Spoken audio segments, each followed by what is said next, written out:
In the middle of a crowded alien marketplace, where laughter and trade filled the air, one voice was different. It was weak. It was trembling. An alien mother stood at the edge of a food stall, holding the hand of her thin child. Her lips whispered words that made even the noise of the market fall silent for a moment. Please. Human. Just the leftovers for my child. The crowd turned to look. Some laughed, others shook their heads. To them, she was nothing but a beggar, unworthy of real food. But the human traveler who heard her could not look away. Something about her plea, something about the desperation in her eyes, told him that this was not just about hunger. It was about survival. It was about a truth no one dared to speak. And that was the moment everything began to change. The market was alive with sound and color. Bright stalls stretched across the street, filled with fruits that glowed under strange suns, bread steaming with sweet fragrance, and roasted meats that made the air thick with flavor. People from many alien worlds walked through, trading coins, trading stories, trading laughter. It was a place of life, but not for her. She stood near the last row of stalls, her hands shaking as she held the thin arm of her child. The little one hid behind her, too tired to look up, too weak to speak. His eyes, large and glassy, searched the ground as if it would offer him strength.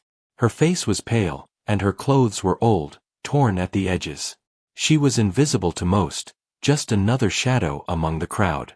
But when her lips parted, her whisper slipped into the noise like a small crack in glass. Please, human, just the leftovers for my child.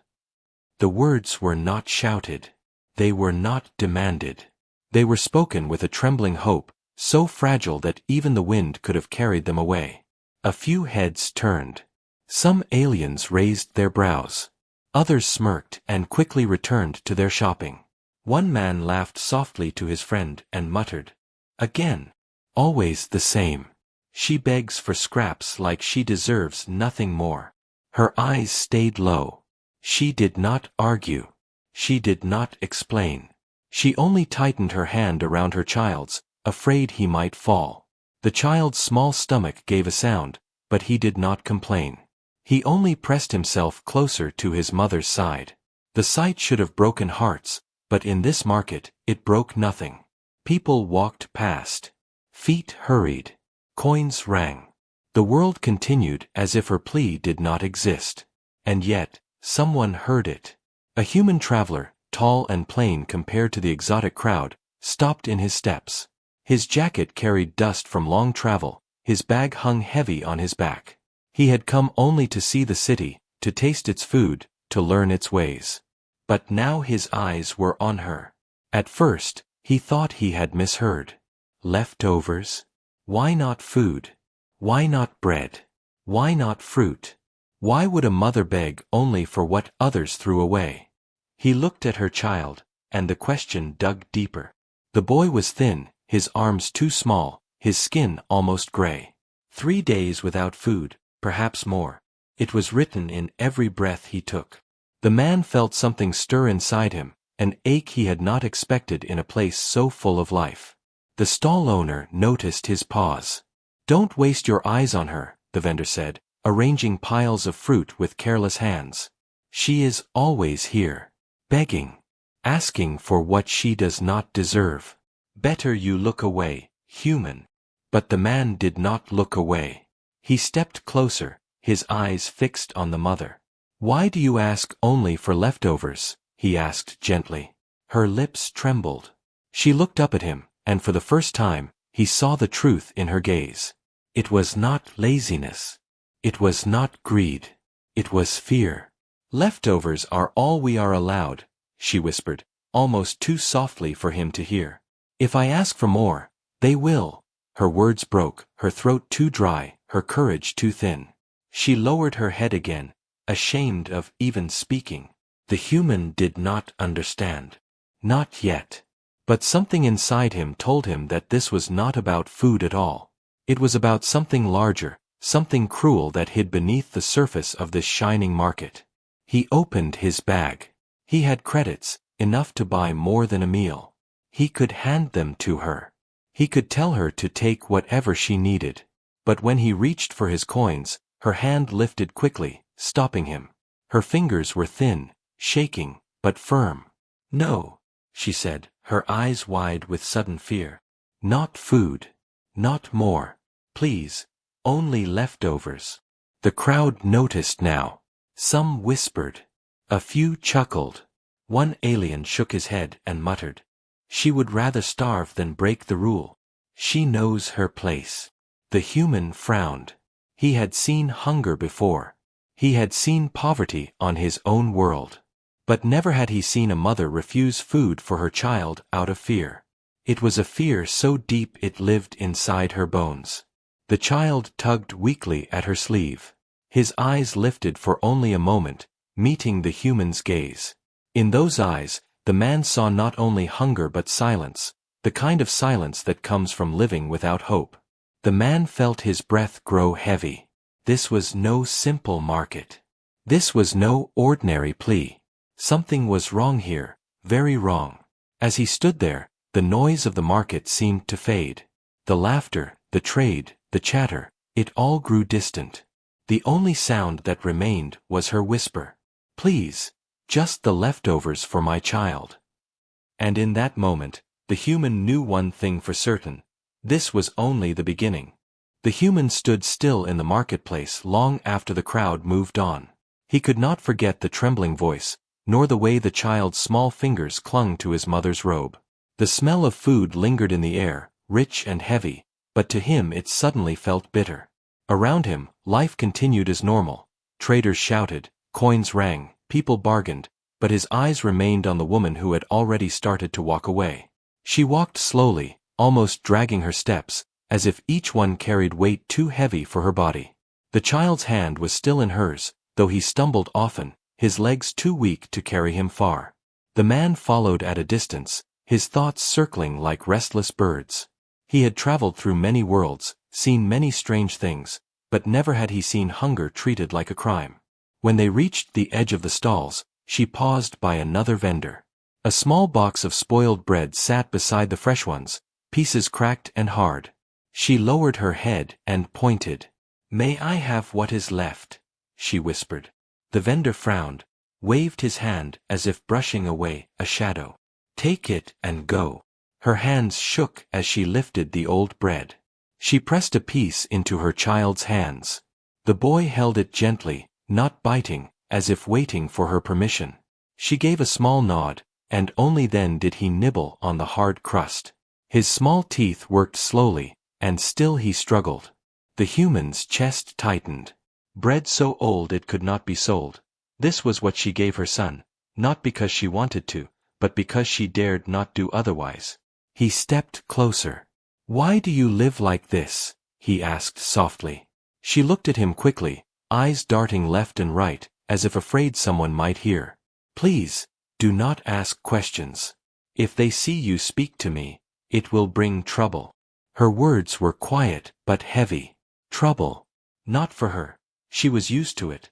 But for him, a stranger, a traveler who did not know their laws. He studied her carefully. The child ate another small bite of bread, his thin hands holding it with care, as though it were gold. The man could not bear it any longer. He reached into his bag and pulled out a pouch of credits. "Here," he said, holding it out. "Buy food. Real food. For you and your child." Her hands froze in the air. She stared at the pouch, then at him, and finally at the ground. Slowly, she shook her head. "I cannot." His brows furrowed. "Why not? Take it. Feed him." Tears gathered in her eyes, though she tried to blink them away. "You do not understand. If I buy food, if anyone sees me eat it, there will be punishment. We are not allowed. Leftovers are the only thing safe for us." The man felt as though the ground beneath him shifted. Not allowed? Food, something so simple, something so necessary, was forbidden? His mind raced. Who had the right to decide such a thing? Why was a mother forced to beg for scraps while the market overflowed with plenty? The boy's small cough brought him back. He crouched down, his eyes level with the child's. What is your name? The boy looked at his mother before answering. His voice was soft, almost a whisper. Lien. The man gave a faint smile. Lien. That bread will not make you strong. You need more. Lien lowered his gaze again. His shoulders lifted in a tiny shrug, as if strength was something he no longer expected. The human's heart ached. He looked up at the mother. Let me walk with you, please. I will not harm you. I only wish to understand. She hesitated, torn between fear and a strange trust she had not felt in years. Finally, she nodded once. If you follow, keep your voice low. Do not draw eyes to us. And so, they walked together out of the market, past the noise and the light, down narrow streets where walls were cracked and shadows long. The further they went, the fewer people there were. Homes became broken shelters, and the air smelled of dust instead of food. The mother stopped before a small structure made of metal sheets, patched together with cloth and stone. It was barely a home, more like a box against the wind. She pushed aside the cloth that served as a door and guided Lien inside. The human followed, ducking beneath the low frame. Inside, the air was cool and damp. There was no table, no chairs, only a thin mat on the ground where a blanket was folded neatly. It was a place of survival, not comfort. The woman sat her child down and let him rest. She turned to the human, her face tired but steady. Now you see.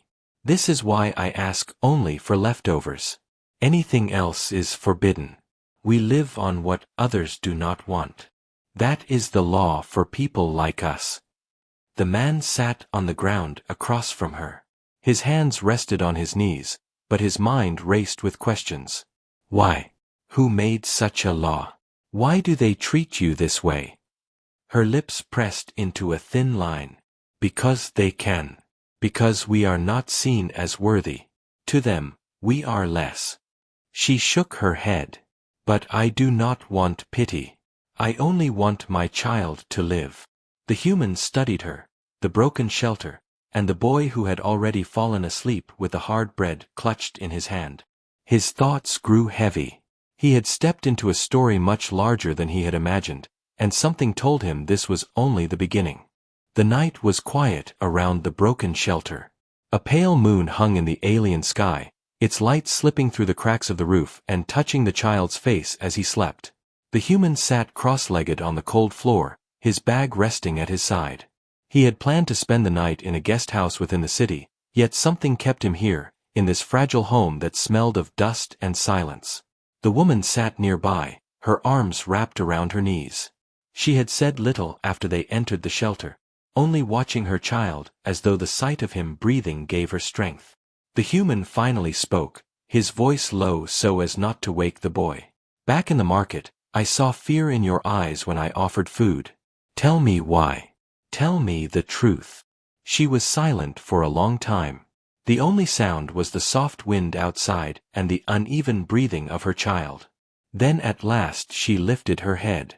Her voice was soft, steady, as though she had carried these words inside her for many years. We are not free to eat what others eat. It is the law. If any of my people are caught with real food, we are taken away. Some never return. Others return weaker. So we live only on what is left behind. It has always been so. The human's brow furrowed. He could not imagine such a rule. But food is life. How can life be forbidden? Her eyes shimmered in the moonlight. Because they fear us. Long ago, they discovered that real food gives us strength beyond what they wish us to have. They say it changes us. So they keep us weak. If we eat too well, they punish us. That is why my son eats slowly, even when he is starving. He has learned to hide his hunger. The human looked toward the boy, who clutched a piece of stale bread in his sleep as though it were treasure. The thought that simple bread could decide who lived with strength and who lived in weakness stirred something sharp inside the man's heart. He lowered his voice again. So you ask only for leftovers because it is safe. Because no one punishes you for taking what no one else wants. She nodded faintly. Yes. Leftovers carry no danger. They see us as too low to fight for scraps. Her voice caught for a moment, but she pushed on. Still, I pray every day that my child will live another season. That is enough for me. The human studied her carefully. There was dignity in her words, even in the middle of such pain. She did not beg for wealth, nor for comfort, nor even for her own life. She only begged for what others threw away, just to keep her child alive. He had heard stories of injustice on distant worlds, but never had it stood before him so plainly, with a child's thin breath in the night. He reached into his bag and pulled out a small ration bar, wrapped in silver. It was food from Earth, a survival supply he had carried through many journeys. He unwrapped it slowly, the scent of grains and fruit filling the small room. The mother's eyes widened. She shook her head quickly. No. If he eats that and anyone finds out. But the human held up a hand, gentle yet firm. No one will know tonight. He needs this. He needs more than crumbs. The boy stirred in his sleep, his hand opening slowly, as if his body already sensed the presence of something better. The mother bit her lip, torn between fear and love. Finally, with trembling hands, she allowed the human to place the bar near her son. The boy woke weakly, blinking at the stranger. The human smiled softly. Eat, Lien. This is safe. It will give you strength. At first, the boy hesitated. Then, with his mother's nod, he took a bite. His eyes widened at the taste, so unlike the dry scraps he knew. He chewed slowly, savoring each piece, until the color seemed to return faintly to his cheeks. The human saw it, the change, small but real. The mother pressed a hand to her mouth, her eyes filling with tears. She whispered, "You see now why they fear us. Even a little food begins to wake what they want hidden." The human leaned back, his thoughts heavy. He had not expected his simple kindness to uncover something so deep. This was not just hunger. It was a secret power, locked away by cruel rules. And now he had touched it. Outside, footsteps passed, and voices echoed faintly. The woman quickly hid the wrapper beneath the mat.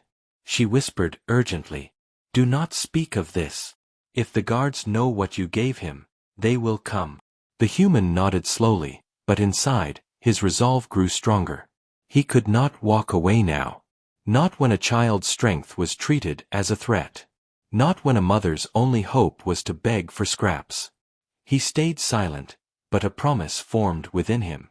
Tonight, he had seen the truth. Tomorrow, he would begin to act.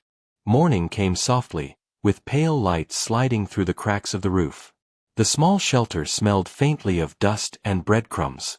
The child, Lien, was still asleep, curled on the mat with a calmness his mother had not seen in days. His breathing was steadier, his skin less gray. The human noticed it first, the change in the boy's face. It was not a miracle, but it was hope. The mother touched her son's forehead gently. A small smile broke across her tired face, but it quickly faded into worry. She turned to the human and whispered, "You should not have given him that. If anyone finds out, they will see it as proof. They will say I broke the law." The human kept his voice calm. "It was only food. How can food be against the law?" She lowered her gaze. "Because food is power. They say our kind grows stronger when we eat the same meals as them. Long ago, when they first noticed, they passed the law. They told us we were not fit to share what others eat. At first, we thought it was only fear, but then we saw the truth. Real food makes us different. Faster, stronger, alive in ways they do not want." The man leaned forward, his eyes sharp with thought. "So they keep you weak.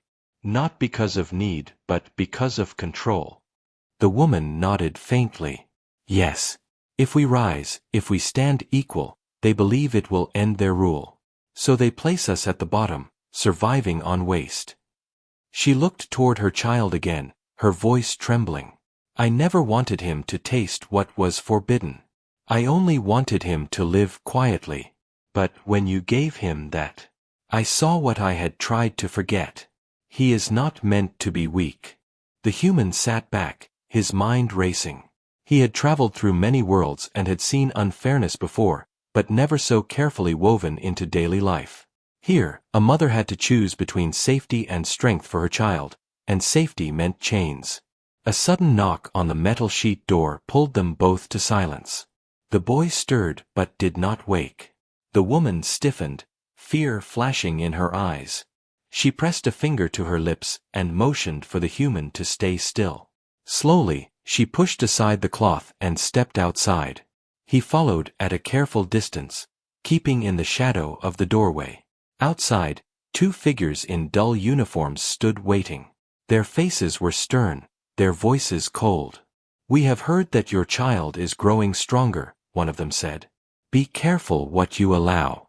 You know the rules." The woman lowered her head quickly.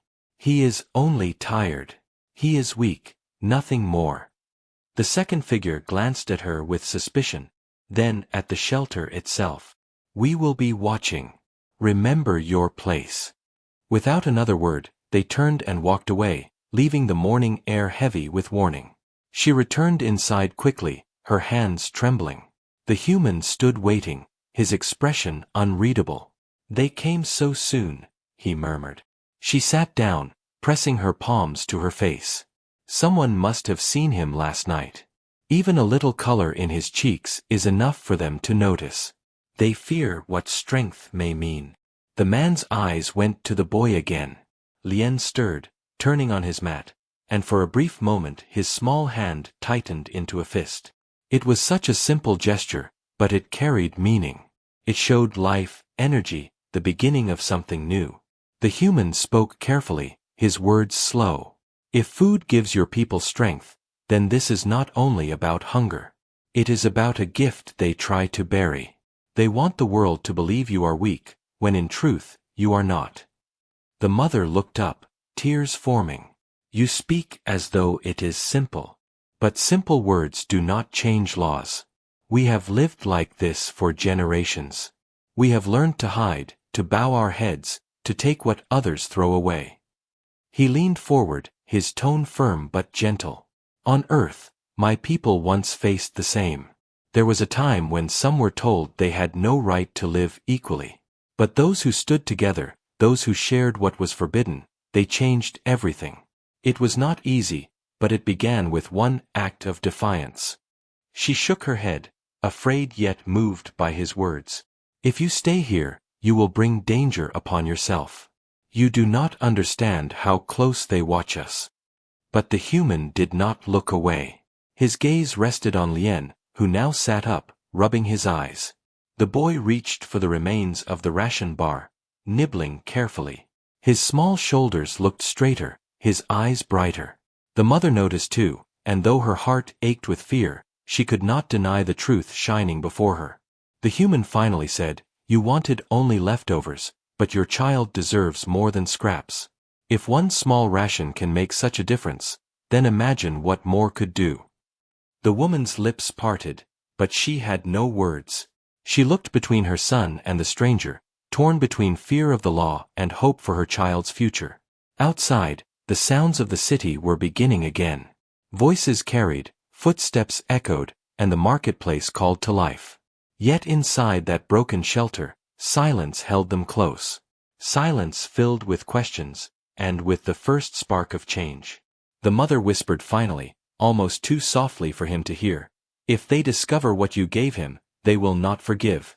But perhaps you are right. Perhaps scraps are no longer enough." The human placed a steady hand on his bag, feeling the weight of more rations within. He knew the road ahead would be difficult, but he also knew one thing with certainty. The story of this mother and child was no longer theirs alone. Now, it was his as well. The child's eyes shone brighter each day, not because his hunger had ended, but because of the strange hope that had entered his small world. The human who had once handed over leftovers now came daily with food that smelled warm and fresh. The mother could hardly believe it. She watched from the corner of the market, always cautious, afraid that someone might notice too much kindness given to one outsider like her. But she also saw the way her son laughed, his thin hands clutching bread, his face messy with crumbs, and her heart felt something she had not felt in years: peace. The human never asked for thanks. He placed the food quietly, often with a gentle smile, then walked away before the crowd could whisper or stare. But the child began waiting eagerly, running to him, tugging at his sleeve, trying to speak with words too big for his small voice. Soon, their laughter began mixing together, light and real, and the mother realized a bond was forming, one she could not stop even if she tried. But kindness in such a place never stayed hidden for long.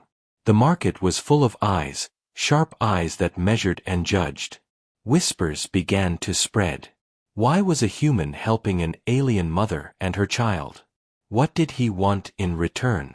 Some laughed softly behind their hands. Others grew suspicious, as if kindness itself was a dangerous weapon. The mother heard the voices, felt the weight of their doubts, and her heart filled with fear again. One evening, when the human handed her son another warm piece of bread, she finally spoke. Her voice was low, almost shaking. "Why do you do this?" she asked, unable to keep her question locked away any longer. The man paused, looking at her with quiet eyes, eyes that carried their own hidden stories. He didn't answer with a long speech. He only said, "Because no child should go hungry." The simplicity of those words cut deeper than anything else. She stood silent, her throat tight, because deep inside, she had forgotten that such a truth could still exist in the universe. The days passed, and though the food continued, so did the whispers. One evening, as the stars blinked faintly above, a shadow followed the human back from the market. Someone was watching him, curious about his motives. The mother noticed too. Her hands tightened around her child's small shoulders, and she whispered, "We must be careful." But the child, innocent and bright, only smiled. "The human will not leave us, Mama." His faith was pure, and it frightened her more than the whispers. For she knew the world did not always allow such hope to survive. Still, the bond between the three of them grew. And with every passing day, the market became less about survival and more about a quiet test. How long could kindness live in a place built on fear and silence? The evening sun dipped low, painting the alien city in soft gold, but for Ethan and the alien mother, it felt like the dawn of something new. The child, who had once hidden behind her mother's cloak with frightened eyes, now walked freely at Ethan's side. Vendors waved to them, shopkeepers smiled, and where once there had been whispers of mockery, there was now respect. Yet, under this peace, Ethan knew the real challenge had only just begun. Trust was fragile, like glass, and though the markets had softened, the higher powers, the governors, the rulers, were still watching. As they reached the quiet edge of the market, the alien mother paused. Her eyes, usually filled with fear, carried a steady light. "Do you know why I asked you that day, human?" she said softly. Ethan looked at her, remembering the first words, "Just the leftovers." He nodded. "Because you had no one else," he answered. She shook her head slowly. "Not only that. I saw something in you. Others turned away when they saw me, but you looked at me like I was not invisible. That is why I trusted you." Her child clutched Ethan's hand tightly, whispering, "You are like family now." Those words struck deep in Ethan's heart. He had never planned to stay, but now leaving seemed impossible. He realized their bond had grown into something that reached beyond worlds. But soon, the peace cracked. A messenger from the alien council approached. His voice was cold and formal. "The council has noticed the humans' actions. Feeding the outcast is not your place, and neither is protecting them. The council demands to see you." The mother's face paled, and the child held Ethan tighter. Everyone around them turned silent, watching the scene unfold. The council was not known for kindness. Ethan knew this was no small matter. This was not about food anymore. It was about defiance, about standing against old traditions that treated some as less than others. Ethan did not step back. He met the messenger's eyes and answered, calm but steady, "Then I will go. But not alone." He placed his hand gently on the mother's shoulder and looked at the child. "We go together." Whispers spread through the crowd like a rising tide. No one had ever dared to bring an outcast before the council. Some shook their heads in disbelief, others gasped, and a few looked hopeful, as if something they had longed for was finally happening. As they began their walk toward the council chamber, the mother whispered, almost trembling, "They will try to break us. They will remind me of my place." Ethan replied firmly, "Then I will remind them of mine. And I will remind them that kindness cannot be outlawed." The chamber doors opened with a heavy echo, and the three stepped inside. The council members, seated high above, stared down with stern faces. The hall was vast and cold, filled with the weight of ancient rules. The mother lowered her eyes, but Ethan held his head high. One of the council members spoke with sharp authority. "Human, you were given a place among us. Yet instead of obeying, you chose to break our law, to stand with the ones we cast aside. Do you understand what this means?" Ethan's voice did not shake. "I understand it means I did not turn away from hunger. I understand it means I did not let a child starve because of rules written by those who never knew hunger. If that is a crime, then I accept it." Gasps filled the chamber. Some of the council members exchanged uneasy looks, others narrowed their eyes.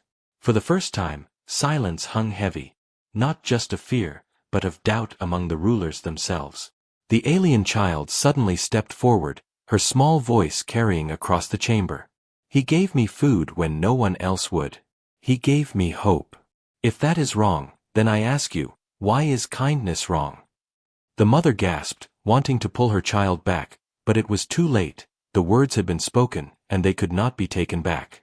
The council fell into stunned silence. And in that silence, Ethan knew the future would change. Maybe not that day, maybe not quickly, but something had shifted forever. The voice of a child had reached a place where even the strongest voices often failed. As the chamber echoed with the weight of those words, Ethan felt the child's hand slip into his once more. Whatever came next, punishment, exile, or something greater, they would face it together.